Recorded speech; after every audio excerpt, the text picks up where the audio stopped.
Bem-vindos ao segundo dia da programação do 4º Seminário Internacional da Associação dos Magistrados da Justiça do Trabalho da 15ª Região. Inicialmente, queremos pedir a gentileza de que, durante toda a programação, sejam desligados aparelhos de telefone celular ou mantidos em modo silencioso.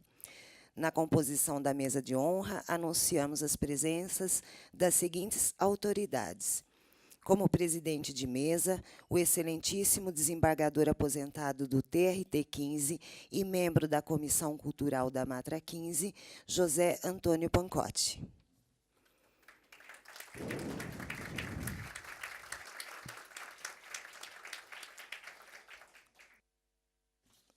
E como expositores, o excelentíssimo juiz do trabalho de Santiago, Álvaro Flores.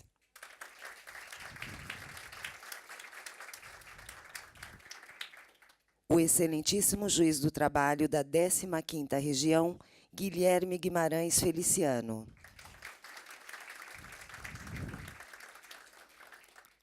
E o excelentíssimo ministro da Corte Suprema da Justiça no Peru, Javier Arévalo Vela.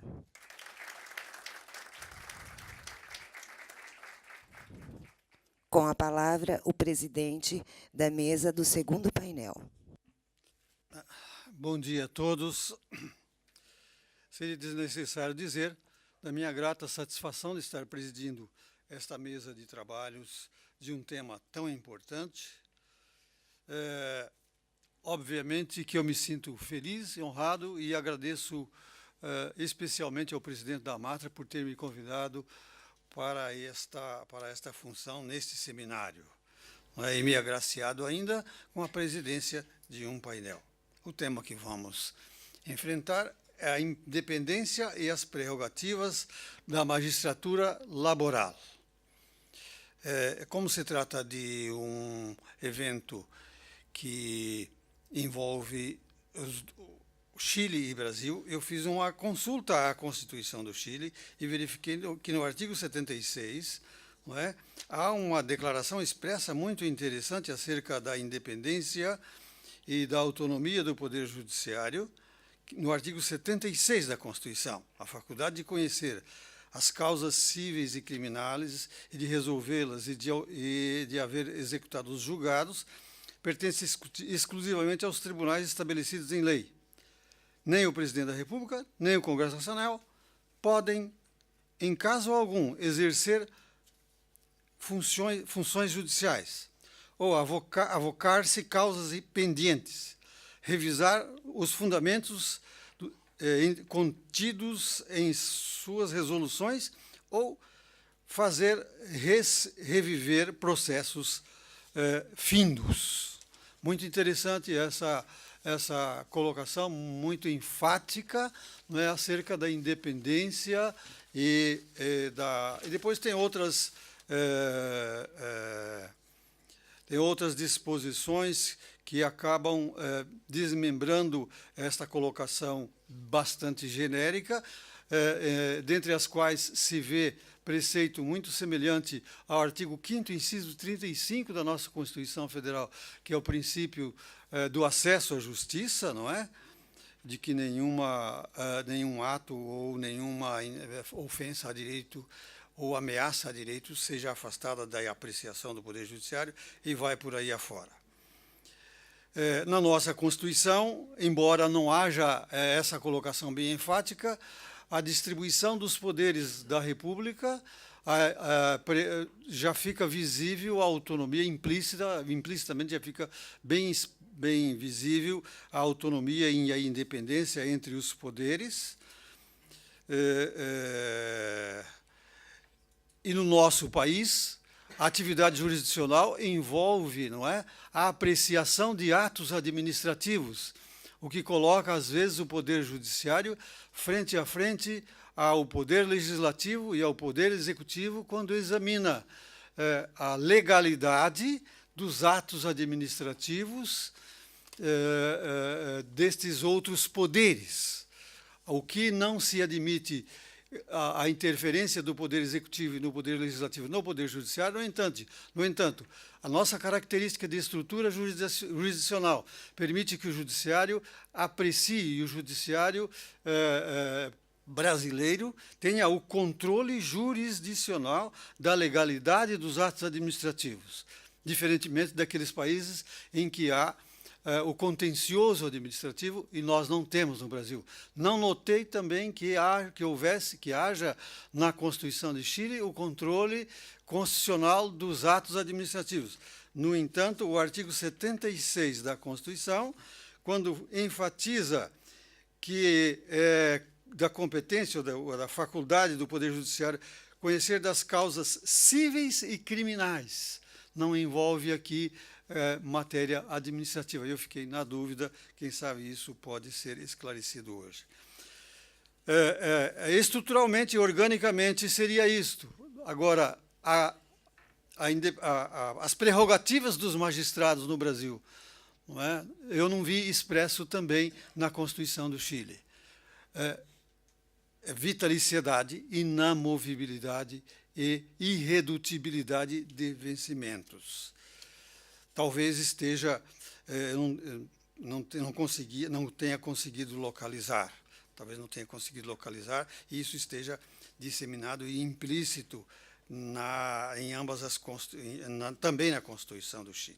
A verdade é que o Poder Judiciário se consolida cada vez mais no mundo democrático como um dos pilares fundamentais do Estado Democrático de Direito. Não é? Exatamente por esta função de não só de resolver litígios, mas também de interferir em atos administrativos de outros poderes. E nesta senda é que nós esperamos que os debates se encaminhem, inclusive examinando também as questões relativas ao poder do juiz, à liberdade do juiz. O Manuel Carlos falava aqui ontem que seria enfatizado hoje o exame do poder do juiz com base na persuasão, no princípio da persuasão racional, quando examina o caso para decidir. E não se pode interferir nesta independência, nesta autonomia do juiz, quanto ao seu convencimento acerca de determinada tese, acerca da interpretação de determinados fatos e acerca da interpretação da própria lei. Encerro aqui as minhas breves palavras e não poderia deixar de enfatizar que a realização de um evento como este é um evento que demonstra a vontade de fazer algo para a troca de experiência, para aperfeiçoar para as nossas atividades. E quem faz algo, não é? Mário Quintana já dizia o seguinte: na convivência, o tempo não importa. Se for 1 minuto, 1 hora, 1 vida. O que importa é o que ficou deste minuto, desta hora, desta vida. Lembra que o que importa é tudo o que semeares, colherás. Por isso, marca a tua passagem. Deixa algo de ti, do minuto, da tua hora, do teu dia, da tua vida. Me parece que é isso que nós estamos fazendo aqui hoje. Muito obrigado.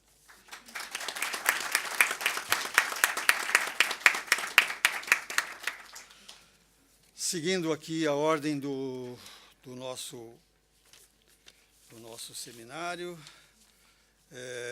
vamos para o primeiro palestrante deste painel, que é o Dr. Álvaro Flores. O Dr. Álvaro Flores é juiz do trabalho de Santiago, e quando estivemos aqui com a equipe técnica para preparar esse seminário, tivemos a oportunidade de assistir uma magnífica audiência no primeiro grau de jurisdição, presidido por Sua Excelência. É juiz do trabalho em Santiago, professor da PUC do Chile, diretor da Associação dos Magistrados do Chile. E vai usar então da palavra nesse momento. Tem a palavra, professor. Muito obrigado. Bien, ahora sí, buenos días. Mis agradecimientos a Matra 15. los concentro tal vez en la persona de Carlos Manuel, amigo ya hace algunos años, traductor de mi presentación. Toda la responsabilidad recae en él, de lo que diga en adelante. Tuvimos un problema con un concepto ahí, vamos a ver cómo lo salvamos. En Chile voy a sugerir mi presentación en base a una afirmación. Hay índices satisfactorios de independencia externa, pero es insatisfactoria la garantía de la independencia interna en el modelo judicial chileno. Voy a hacer dos prevenciones que son necesarias. Muchas de las cosas que diga acá probablemente admiten o necesitan suficientes matices. Tal vez aparezca un poco taxativo lo que voy a exponerles, pero no sé si tenga el tiempo para matizar algunas cuestiones, pero hay algunas conceptualizaciones, caracterizaciones que son un poco rígidas, podrán verse. Esa es la primera prevención. La segunda prevención es que tal vez para muchos de ustedes lo que voy a exponer resulte incluso añejo, antiguo. Estamos viviendo en Chile, experimentamos un modelo de organización jurisdiccional que es bastante arcaico y no deja de ser un modelo que afecta a la globalidad de la magistratura.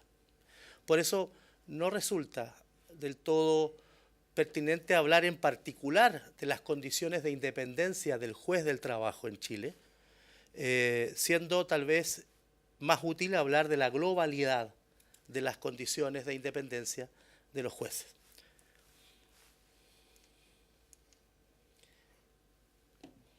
El punto de partida común al ejercicio de la función jurisdiccional en general debiera ser, por cierto, una especie de axioma compartido. La independencia es una condición esencial al ejercicio de la función del juez en el Estado democrático.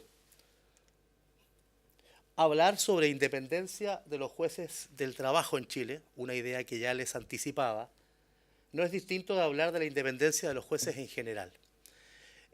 Nos gusta más la palabra independencia que la palabra prerrogativa. La palabra prerrogativa seduce o refiere casi a especies de beneficios particulares del juez.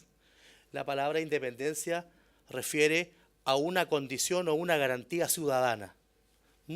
Y no hablamos en Chile del concepto prerrogativa, sino de la independencia como una condición del ejercicio de la función jurisdiccional. Las amenazas del modelo de organización secular y la cultura institucional que genera este modelo normativo son comunes entonces a todos los jueces. Eso me propongo esbozar en esta exposición. Ha habido alguna referencia en la presentación a cuestiones particulares sobre el contencioso administrativo. Entiendo que en la parte final del panel podré salvar las dudas que tengan sobre eso, cómo opera en Chile el modelo. La magistratura laboral está inserta en lo que los autores conceptualizan como modelo monárquico de la organización de la magistratura. Este concepto también, ustedes bien saben, se conoce como concepto o modelo tecnoburocrático, jerárquico o meramente burocrático. Es el modelo que hace un mix, una mixtura entre funciones jurisdiccionales y funciones de gobierno, administrativas y disciplinarias. Como ejemplo, un ejemplo duro, antiguo pero duro, durante 200 años este modelo que se hereda del modelo colonial no es inalterado en la transición entre el Chile colonial y el Chile republicano. Durante 200 años este modelo funciona con pequeñas modificaciones. He sabido, seguramente ustedes ya se han empapado un poco de la historia de este país, que Chile evidencia a nivel latinoamericano de una satisfactoria estabilidad institucional durante el siglo XIX. Las repúblicas latinoamericanas que se liberan del yugo español entran por regla absolutamente general en una especie de periodo de anarquía y de sucesión de gobiernos a partir de azonadas militares.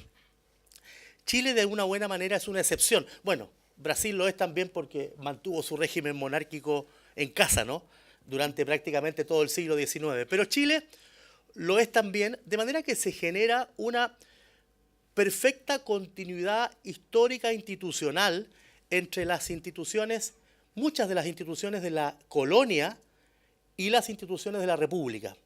De hecho, la genialidad de uno de los que podríamos llamar padres de la patria de Chile, que se llama Diego Portales, algunos historiadores la ven en el hecho de que lo que ocurrió en Chile, en la República post-colonia, es que los presidentes pasaron a ser reyes sin corona, desde el punto de vista de sus atribuciones y el diseño republicano chileno presidencialista, jerárquico, autoritario. El Poder Judicial, en rigor, cambió algunas nomenclaturas, pero no cambió su forma de organización general. Y lo que tenemos hoy es una organización que reconoce esa misma historia sin haberse adecuado, a mi juicio, a las exigencias de un Estado democrático de derecho y a las exigencias que el Estado democrático demanda de un juzgador en cualquier materia. Por eso, por ejemplo, en ese momento crítico de la historia, ese momento dramático de la historia de Chile, que fue el golpe militar del año 1973, la historia del Poder Judicial casi no cambia. No fue necesaria una intervención como sí fue necesaria respecto de los otros poderes del Estado, porque ese modelo verticalista, jerárquico, solo que era muy afín a las nuevas autoridades militares, no necesitó ser intervenido. Solo se controló la cúpula y lo que se hizo después no fue una racia violenta, sino selectiva. De manera que era un modelo muy funcional incluso al gobierno dictatorial. Entonces lo que distingue a esa organización a la que ustedes conocen es esta confusión de facultades de gobierno y jurisdiccionales, salvo en el primer grado de la jurisdicción, porque las reformas procesales han introducido modificaciones. Ustedes habrán advertido ayer que la gestión administrativa está entregado a profesionales de gestión y los jueces nos hemos liberado de la carga que significaba en el modelo antiguo tener además funciones de gestión. A nivel de cortes, eso ya no existe. Las cortes concentran esta confusión.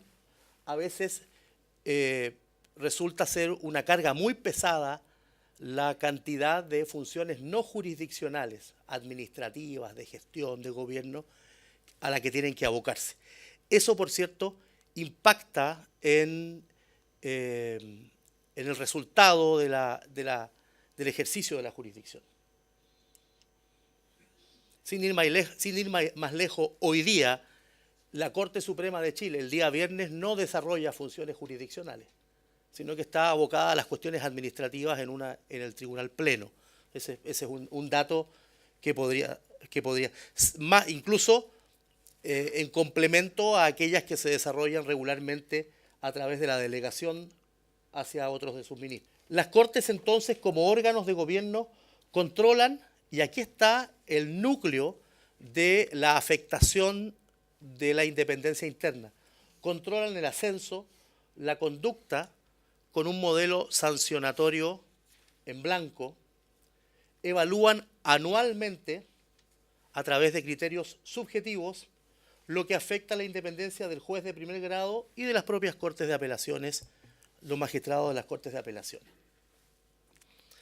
Hace no más de 4 años debe haber sido, y esto es una agresión externa, el ministro de Justicia de la administración anterior en una contingencia que tuvo alguna repercusión internacional, que fueron los movimientos sociales de los estudiantes en Chile, se generó una demanda a partir de ciertos medios de comunicación porque los estudiantes que eran detenidos, que se les llamaba los encapuchados, ¿no? Usaban capucha, rápidamente eran dejados en libertad por los jueces de garantía del sistema penal.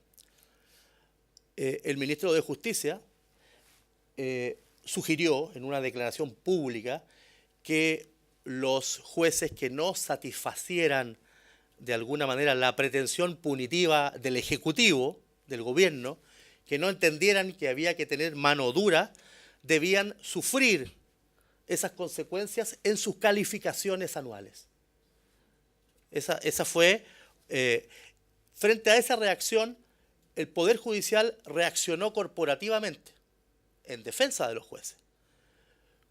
De manera que normalmente frente a las agresiones externas, el propio Poder Judicial reacciona cuidando su parcela, pero el mismo Poder Judicial, la jerarquía, ejecuta esta normativa, diríamos, secular. La Corte Suprema entonces opera como un poder corporativo sobre la base de lo que se estima, esto es una idea polémica, ¿no?, de una noción errada, pero muy arraigada, de un poder judicial como un tercer poder fuerte. ¿Qué tipo de juez produce esta cultura jurisdiccional? Esto yo entiendo es polémico, admitiría muchos matices y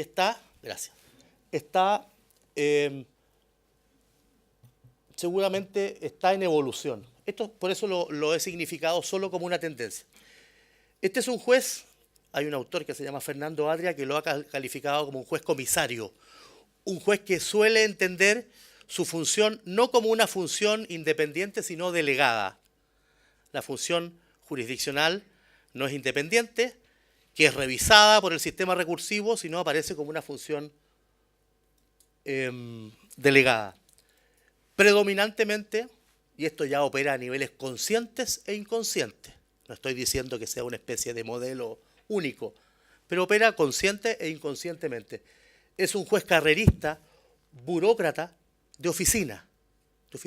Los jueces laborales estamos bastante desligados, por ejemplo, de la realidad productiva. Nos cuesta salir a inspeccionar la realidad sobre la que juzgamos. Subordinado, generales, capitanes y soldados. Así está edificada la jurisdicción chilena. Generales, capitanes y soldados. Apegado a una interpretación legalista de la ley. Por formación global. Está cambiando, pero podríamos decir que todavía es una nota distintiva. Resistente entonces al paradigma constitucional, que en Chile ha sido introducido por ley, más que por una acción jurisdiccional. Y también apegado a lo que un autor, perfecto Andrés Ibáñez, conceptualiza como la ficción interesada del apoliticismo. Esa especie de que el juez no es un ser político. Todo lo que es política está de alguna manera teñido de alguna dimensión de maldad o perversión. No somos políticos, eso prácticamente un poco dando la espalda a las implicancias políticas del ejercicio de la función jurisdiccional. Por eso es tan difícil hablar de independencia, ¿no? Es tan difícil encontrar un modelo absolutamente garante de la independencia. Por eso los consejos de la magistratura también están cuestionados allí donde no han logrado garantizar este presupuesto. Ahora, todo, esa es la dimensión crítica, todo en un marco bastante aceptable de inamovilidad o amovilidad. Es decir, en Chile no tenemos los problemas que existen en otras regiones porque hay garantía legal de que la función se ejerce no sujeta a tiempos ni a condicionantes políticas del gobierno de turno, sino sujeta a, eventualmente, la mala conducta en los casos previstos por ley.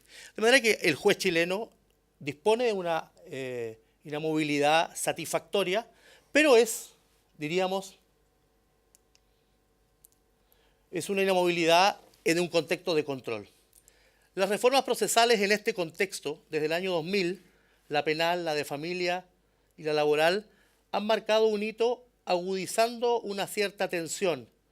La oralidad, la concentración, la transparencia han limitado el control en el sistema recursivo. Es decir, de alguna manera se hizo menos fuerte el control al modificarse el sistema recursivo. Aquí no voy a poder exponer mucho ni ahondar mucho en este punto. Pero de alguna manera hay un ethos distinto que se introduce desde el año 2000 al ampliarse la base de la judicatura de primer grado, jueces penales de familia, y a través del sistema recursivo reformado, un control más tenue por parte de las Cortes.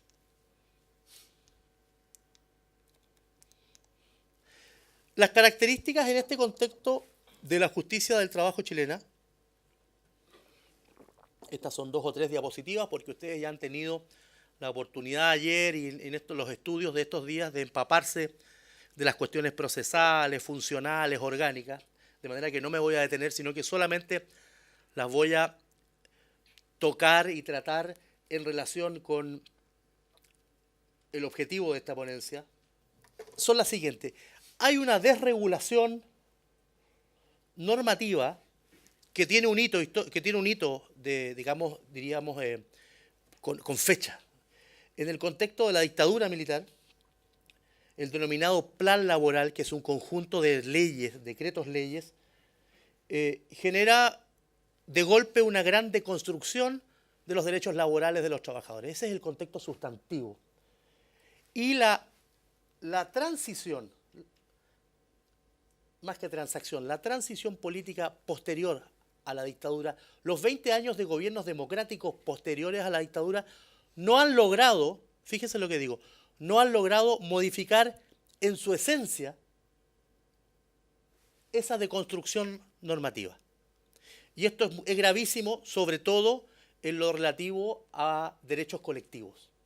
El modelo colectivo de derecho en Chile es probablemente uno de los más hostiles desde la perspectiva del legislador con la autonomía colectiva. Ahora, este golpe normativo desde la dictadura a los derechos históricos de los trabajadores chilenos se produce gracias a un maridaje, a una mistura que sorprendió al mismo Milton Friedman, que es el mentor de quienes implantaron en Chile el modelo neoliberal, que es este maridaje entre neoliberalismo a ultranza con un gobierno autoritario. Friedman dijo, nunca en ninguna parte del mundo el neoliberalismo o nuestras doctrinas tuvieron un mejor caldo de cultivo, un mejor lugar que en la dictadura de Pinochet. Esa es una especie de constatación sobre por qué con tanta facilidad fue posible esa desregulación. Terminando ya. Por eso ha sido más fácil reformar los procedimientos que las reglas sustantivas. Eso es lo que explica alguna vez un colega argentino que vino como ustedes a ver el procedimiento chileno, observó silencioso y dijo, digamos refiriéndose al procedimiento, dijo, lindo el juguete por el procedimiento, pero tienen pocos derechos. Y eso todavía existe en Chile. ¿Ah? Podríamos decir, tal vez exagerando, que está operando como un Ferrari, pero en una mala carretera, ¿no? La reforma sustantiva, entonces, ha ido lentamente enfocándose al derecho individual, manteniendo de manera intocable la concepción hostil al derecho colectivo. Reflexiones finales.